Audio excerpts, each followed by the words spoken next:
Hi అండి. Front వచ్చేసి shape belt, back open అని చెప్పాను కదా. ఫ్రంట్ పార్ట్ స్టిచ్చింగ్ చూపిస్తాను. కటింగ్ ఆల్రెడీ చెప్పాను.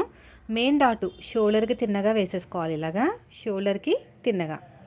ఇది అయిపోయిన తర్వాత మళ్ళీ ఇంకొక సైడ్ కూడా ఇలా పట్టేసుకుని షోల్డర్కి తిన్నగా వేసేసుకోండి. ఇలా పట్టేసుకుని షోల్డర్కి తిన్నగా ఇలా నీట్గా. ఓకేనా. తర్వాత మిడిల్లో ఒకటి డాట్ వస్తుంది మనకు. ఉక్సు పట్టి కాజపట్టి డాట్ అన్నాను కదా, అదనమాట.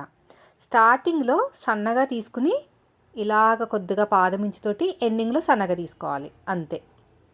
చూడండి ఎంత చక్కగా వచ్చేసిందో. తర్వాత మెయిన్ డాట్ను పట్టేసుకుని చంక వైపుకి ఇలాగా ఇలా నీట్గా.